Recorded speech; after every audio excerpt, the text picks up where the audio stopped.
talking about... We're back with our series, Yeah. How to Leave on Time and Never Take Papers Home Again. Hopefully you've been getting something out of some of the other conversations. If you've just joined us now, we've had a few before this, and there'll be many after this. So just dive into the conversation and help us to explore this as well. We get paid as teachers to work at work. But they even give us contract hours. Mm-hmm. And those are your hours. Yet somehow we've gotten this hero complex as teachers, and I get it. Like, I love, like, we're really hard workers, and we really, really care about our students. We do. But then there is this, like, man, teachers, last year, I remember there was even this call for teachers to go out to coffee shops and do your grading in coffee shops so everybody knows how much teachers do outside the classroom. There was that whole movement. And we do a ton. Like, we work so hard as teachers, and we deserve all of that credit. But we're having the conversation, how can we actually get all that grading done in our classrooms and not at home? So that we don't have to even have that conversation of how hard we work. We know how hard we work. And so let's just get the playtime as well. And so, yeah, working at work. First topic is work when you're there. Not at home. You work at work. This was something that I really just honestly struggled with, because I like people and I like their stories and I liked the people that I worked with, and so it was really easy to get caught up with realizing the end of the school day is done, and I'm like, oh my goodness, good, woo, it was a great day, whatever, I made it, I'm gonna go next door and just share funny stories about whatever happened, or which is so fun. Ask. It really is. Community is so important. Yes. And ask, how's your day? But then I realized, oh man, there's been 20 minutes, so we've just talked about fun things. And school got out at 3 o'clock, and now it's 3:20. No, it's probably 3:30 now, because you had car line and all that. Depends. Yeah, the time just goes, right? It just disappears. So, I learned a lot from talking to Jonathan just about our philosophy of okay, so when we're at work, we really should focus on what we need to get done, and then realizing that if you're focusing on what you need to get done, then there are going to be times when you can interact with your colleagues, but then also you're like a team hanging out, not hanging out, just together making sure that you're getting done what needs to get done, and then maybe you'll be able to get it done and then go out to happy hour or whatever, not worrying about the papers, because you guys spent the time working at work, so that if there are people you want to hang out with, you can hang out with them outside of work. Yeah. So think about, yes, there are two, work at work means two different things. One, it means don't work at home. It means work is work because that's where you work. And it took a switch for me to think that way. The second one is what she's saying too, is that when you're at work, actually work at work, right? So think about all of the times when you're not teaching, you should be working on the other stuff. Like me, I had to switch my brain. When I'm not teaching, I'm working because I want to work at work and I don't want to work at home. So when I'm at work, I have to work. So when I'm home, I can be a dad and a husband and a friend and a relaxer, because I don't want to be working at home. And so what are those times during the day? You got before school. You've got, if you're in secondary levels, you've got between classes. You've got, if you're lower level, you have recess. Recess, and depending on your school district, if you're lucky enough to have, I know in our state, they're called specials, where the kids go to somebody else that computer or band or some Spanish something, and then there's another teacher, so they've got a little bit of time to work in a classroom, which sounds amazing. Yeah. Well, but I know back in California, for me, it was just the morning, recess, lunch. Technically, I think it was not contract hours. That was your lunchtime when you were supposed to eat lunch. Yeah. But, you're there at school, and then the short time after, depending on what grade level you taught, because I taught lower, so my kids got out earlier, so there was a chunk of time. And then I think the upper grades, technically though, I think their contract hours were when the kids went home, so I don't know. Yeah. My school also had a reading break that was 14 minutes long. 14 minutes doesn't seem like a lot, but 14 minutes, 5 days a week. No, it was 3 days a week is almost an hour. So that's an hour every week that I could do something with. Maybe 42 minutes. Okay, so 42 minutes. Still, that's a whole class period. Yeah. So I get an extra whole class period a week during reading break that could potentially be used to work. And so we just are raising the conversation of we need to, if our goal is to not take papers home and to work at work, like that means we have to get it done at work. So think if you drew a line in the sand and said nothing's coming home, that means we have to do it at work. And so the question then is like, why don't we do it in those times? And one is because we love community. Two is another thing though, in elementary though, there's a lot of prepping that goes on. There is, yeah. So that's tricky. I know that I would tend to just not do as many of the in-depth arts and craftsy things just because I didn't have the time to prep the stuff, which I could see how some people would think that was just horrible, but I did different kinds of arts and crafts things that required less prep. So my kids got to do creative things, but just that didn't require as much cleanup or prep. Well, and you also chose to do assignment, like creative things that required the students to show their creativity, yes, and not you to show your creativity. Like this goes back to, like who are we wanting to do the learning, the teacher or the student? Like, yes, we're always learning, but they're the ones like proving it through what they're doing. And so what if they were the ones doing the creativity, and then that took time off? Ultimately, every one of these time-saving things is a trade-off. Yes, that brought me to the like idea of who am I really here to please? Like, so yes, I am here to work.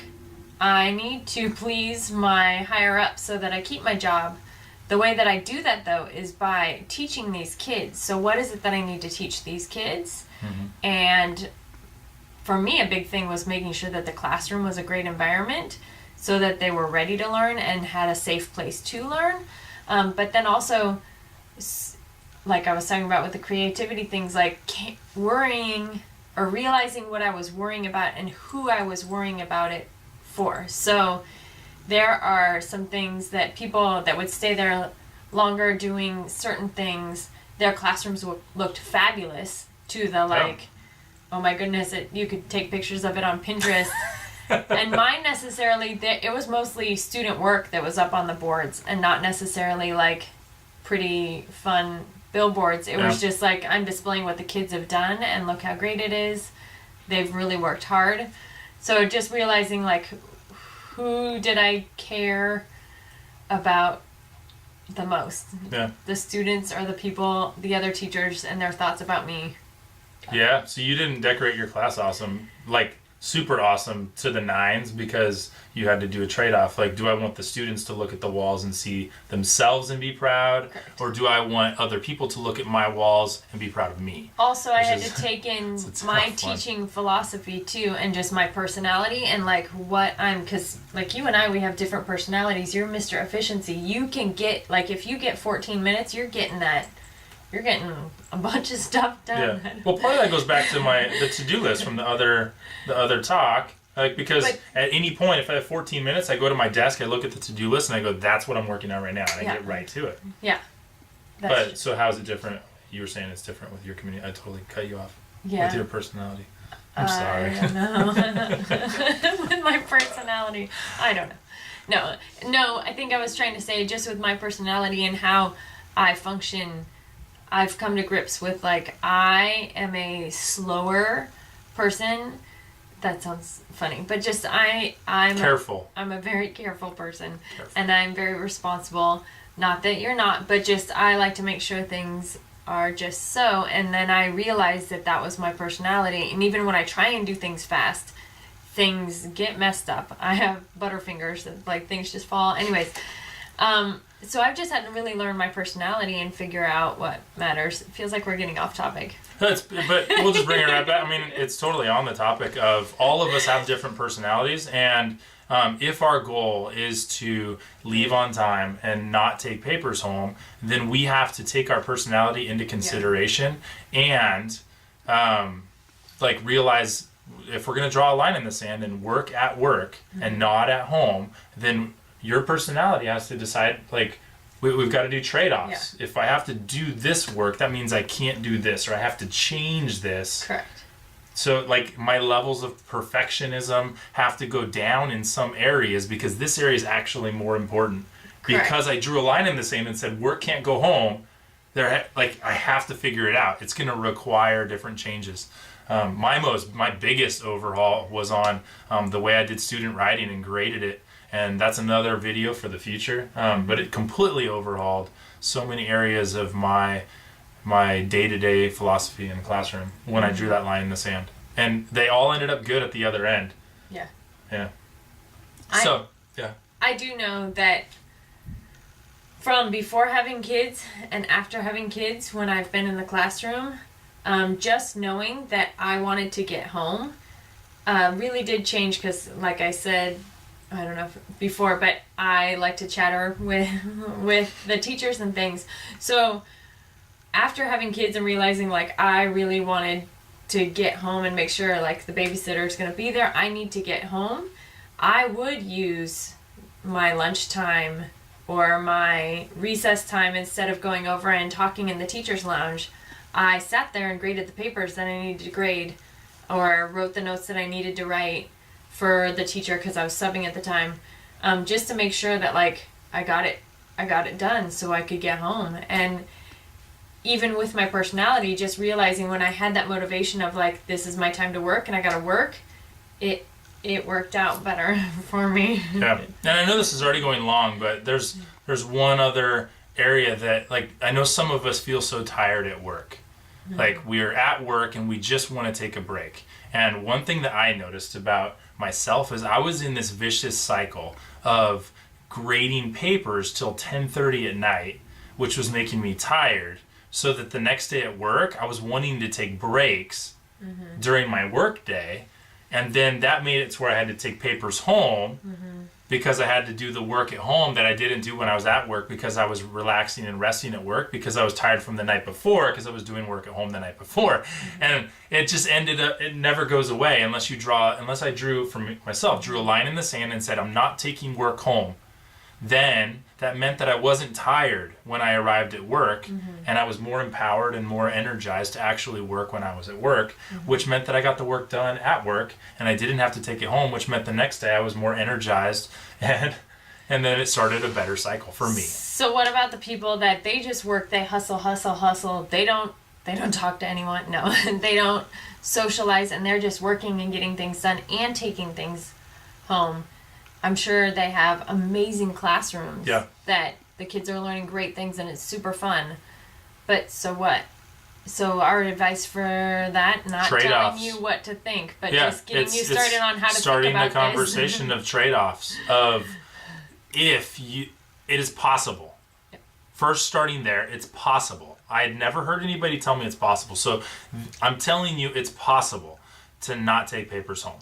So starting from that fact, believing that it's possible, I then had to make trade-offs. Like, there are certain things I was spending too much time or going too detailed on that weren't as valuable in my pedagogy and in my assessing student learning as other things. And I was spending maybe more time here, and I needed to subtract a whole less time. And to some people's eyes, look like I'm doing a worse job. Nobody's really checking any of that. They're just checking on my students' learning. And so I lowered the amount I was doing here and then put more focus here. And I had to do that in lots of different areas. And so those areas are different for all of us. And then in the end, you found that the payoff paid off where even though some people might have thought that you looked at the beginning like you were doing less, when they actually saw and could tell based on your students' learning, just based on the end of the year and how much they had grown, it worked out. So what we want to know from you is, what are the hard parts about working at work? Like, what areas is it really hard to work and what areas are you really struggling here, so we can talk about it. So put those comments down here and let's get this conversation going. So we'll see you next time.